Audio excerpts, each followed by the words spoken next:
Hello everyone, welcome back to my channel. Perhaps the title of this video has surprised you a bit. It's not something I'm planning, but I have been traveling, as you know, for the last, over a week now, I think more than that. And we will get into those travels in a second, but this is a different kind of video. As you can see, I am outside, as I used to be in many previous videos that I have been recording for you about 2 years ago. Anyway, why did I title this video this way is because I have this reflection today. Today this came to me, and maybe this will help someone who is in a moment of questioning everything, as I am personally. You know, I am in this incredible place that I have chosen to visit. This is a beautiful estate. It's a hotel actually in Italy, in Tuscany, and I will attach the link down below this video if you're interested in seeing this place or visiting it. It's not too far away from Florence, but I've decided to travel for a few weeks, and the reason is because a lot of things are going to change in the world, and that includes, perhaps, if you can hear the noise over there, there are some people, they just entered, but I don't want to cut off this video, I just want to continue with the flow. I think a lot of things are going to change in the world, including our ability to travel and visit places, unless we have a certain thing, you know what I mean? This will be like the final test. I believe we will unfortunately get to this point.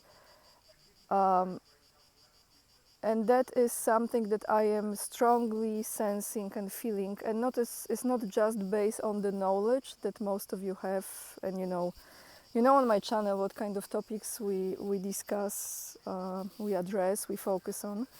The topics that are pretty draining for me, I have to say, and I discovered this energy deficiency lately because of those things. It takes, literally, it sucks life out of you.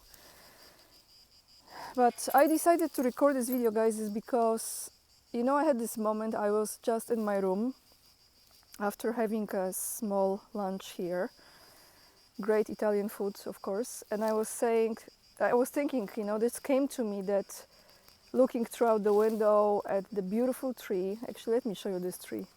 The tree, you see this tree right there? That's tree, yeah. I was facing the tree. We're gonna walk a little bit here so you can see the area. Anyway, this thought came to me that at least I've lived. You know, if anything happens, at least I have lived. Like, I'm getting emotional because, you know, I might not be in my life in a position, I don't know about you guys, but I'm not in the position where I have like husband or children or family or house and stability, and, you know, something that by the, I would say, world standards, or kind of like most popular standards, that I have accomplished, right? And that sometimes takes a heavy toll on me, because I have a tendency to judge myself for being, you know, such a free-spirited person, and as if like my soul is wanting me to explore and experience and feel and see, and, you know, I don't know, I think this lifetime is probably different than other lifetimes I had, very much so. Anyway, going back to what I said, at least I have lived. And I had this like kaleidoscope, you know, like you have this kaleidoscope. When I was a child, we had this like a kind of like a tube, and you look through the glass, and you could, when you move it, you could see the kaleidoscope. The glass was there, like shattered glass was changing. So I had this like kaleidoscope throughout some times of my life. I remember like New York City came to me when I lived in New York, and who I was then, like what was my energy, what was my spirit, what was my dream there, and how I perceived the world in that time, and how different it was to what is now.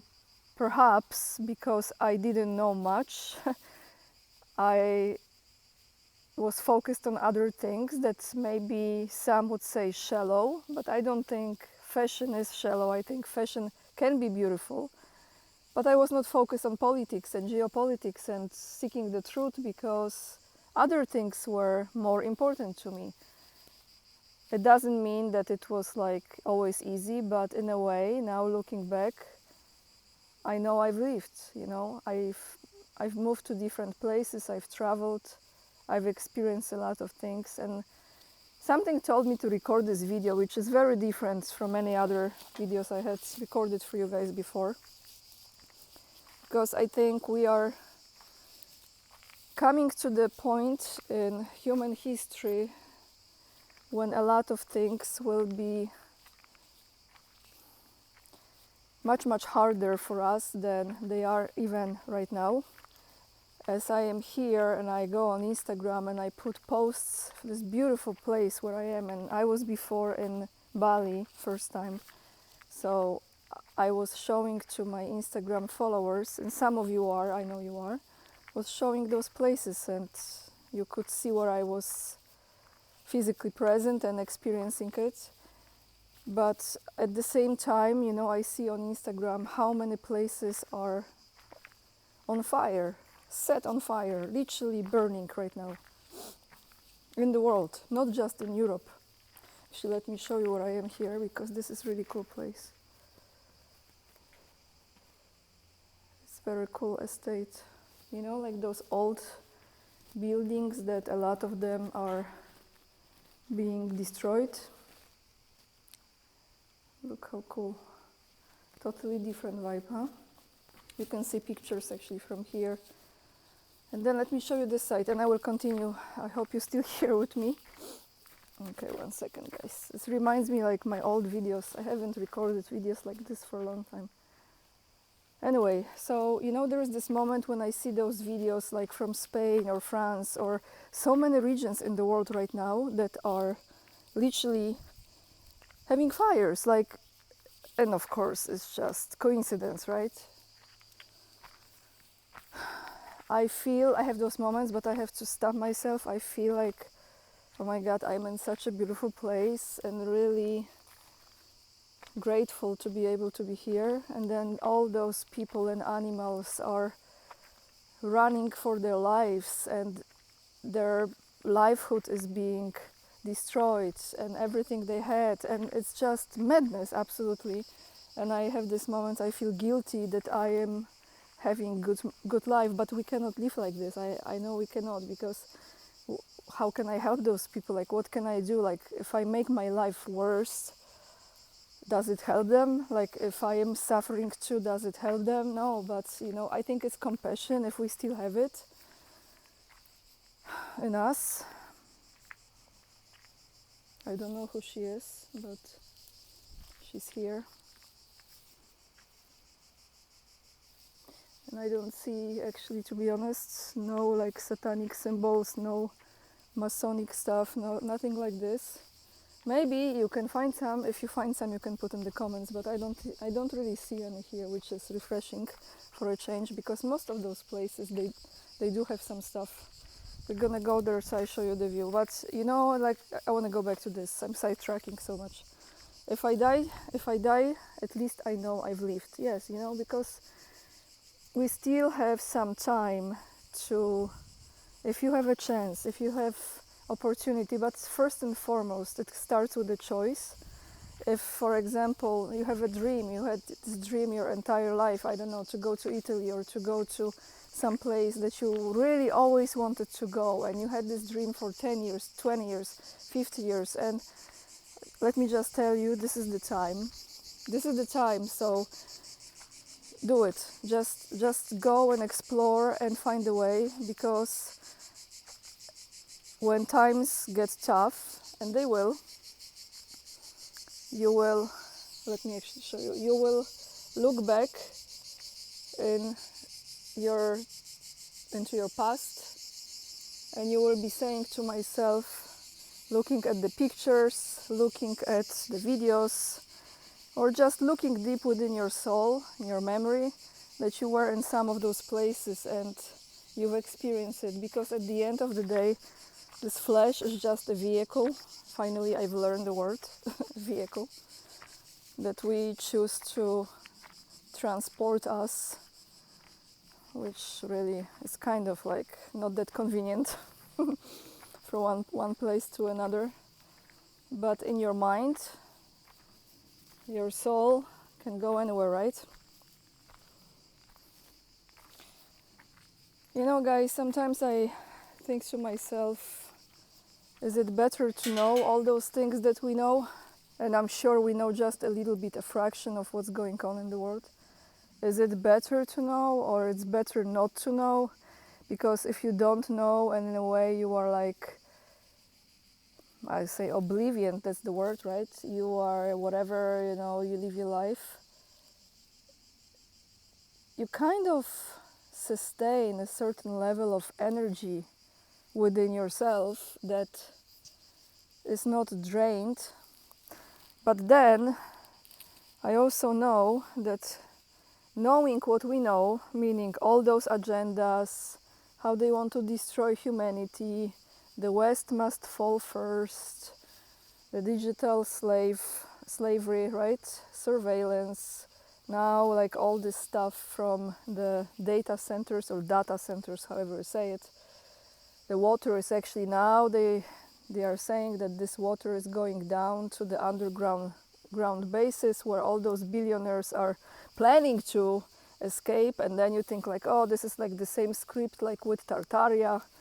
You know, like they're gonna create some disaster on the surface like they did with Tartaria, and then they will just, after everything is settled down and is done, they will emerge again, and whoever remains alive somehow, they will make sure that those people will be like their slaves, and they will rebuild the world, write new histories, like on and on and on, the same thing.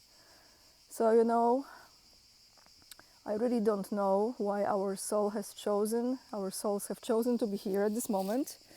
I think for us to perhaps hold on to this light energy, and we have more power than we actually realize.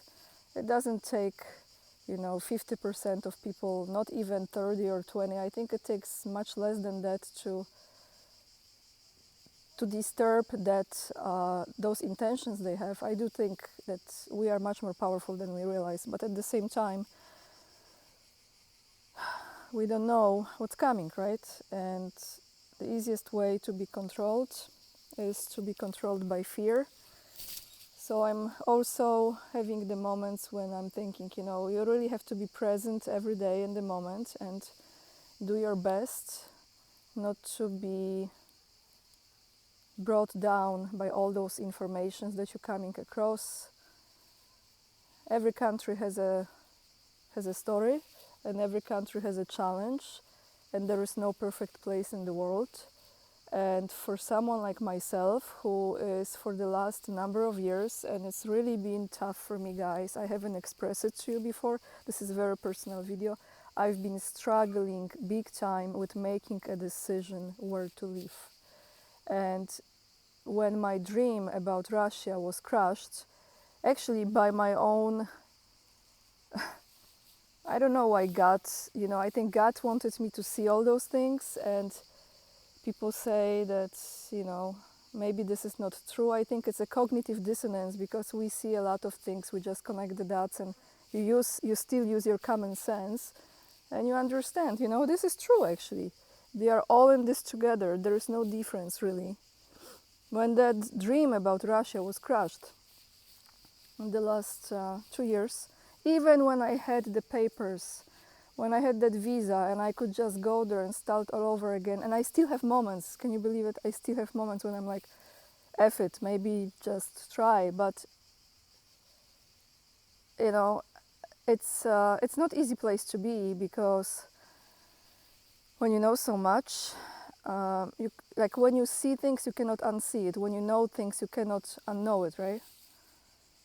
So I will never look at things at the same way as I used to. So in a way, maybe I was naive or ignorant, or I was just not informed.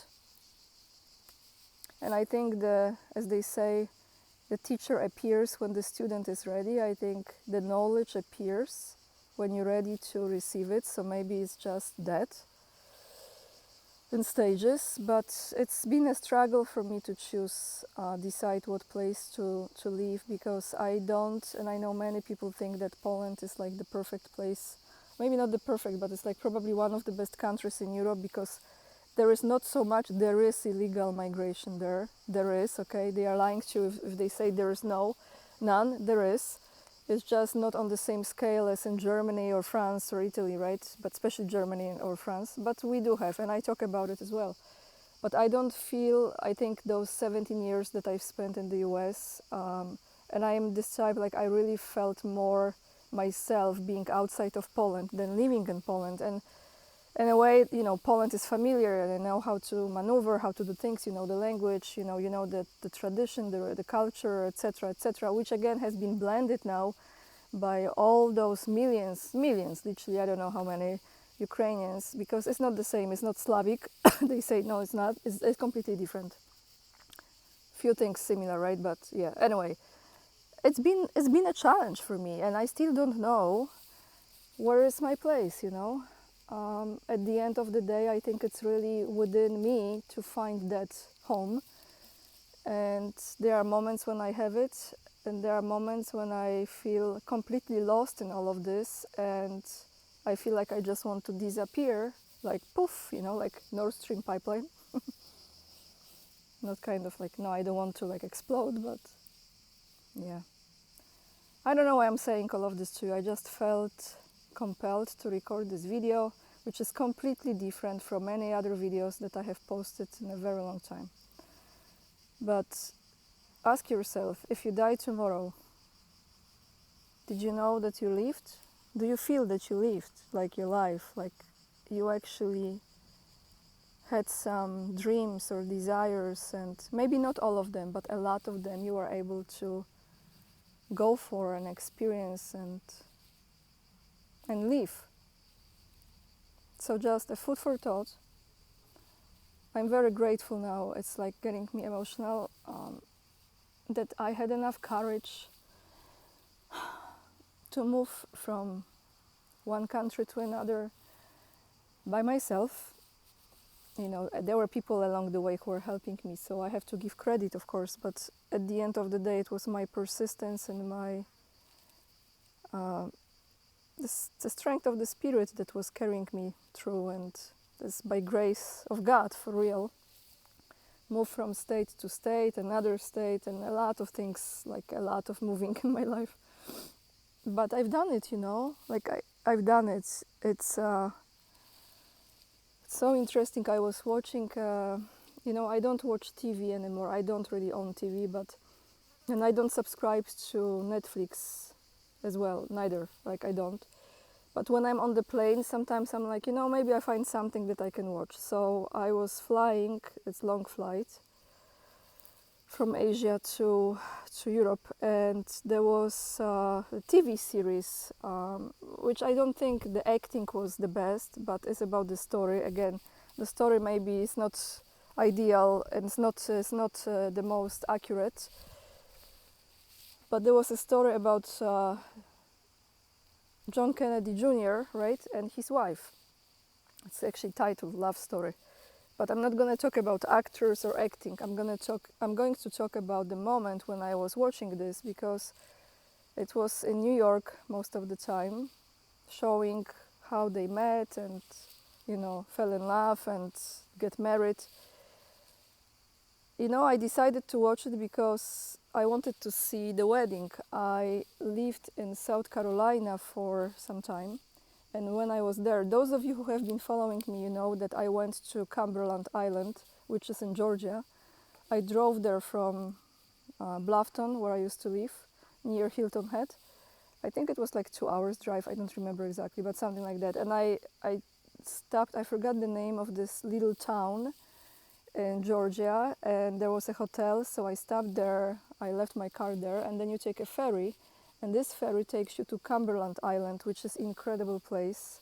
It's this very remote island. It's literally nothing is there. Like, I think there is like one hotel perhaps this is the Kennedy's relative who owns it. I forgot, I'm not sure, I guess it is. And you have like the meeting center where you have the guides who take you on this tour. You go inside the car and then you drive through this incredible wild place with those animals there that you don't see anywhere, most of them, and wild beaches, no people, hardly any internet access, right? And there was an estate that was burned. That's another story. It's interesting, like it was a beautiful estate of very wealthy person. Anyway, where I'm going this is I wanted to see John Kennedy Jr. and Caroline Bizet Kennedy wedding place, and I saw that chapel. I went to that chapel. I saw it. You can see the pictures of it if you scroll down all the way on my Instagram. And I was watching this documentary and I was saying to myself how blessed I am, how, you know, it's all about choices. I've lived in New York. It's not easy place to live, but I've lived there. I felt that place. I was there for a year. Was it a year? Yeah, for a year. And I was in that place in Cumberland Island. It's like the, you know what I mean? Like, it's really about choice. I know that some people say not everyone has the same opportunities, but I think we can always choose. We still have a little time. I believe we still have some time, because before they were, how you say, tightened the grasps on our necks. So I think I will end this video here because I'm rambling and probably a lot of you are already losing interest in what I'm saying. I just want to tell you, ask yourself these questions. If I die tomorrow,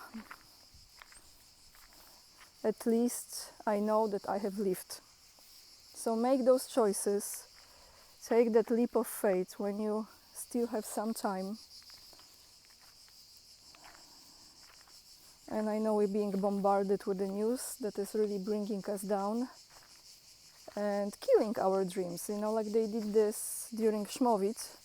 How many people lost their joy and they stopped dreaming. But I would like to encourage you guys. I don't know, it just came to me to record this video. So thank you so much for watching. I hope you will not unsubscribe because that is not my intention.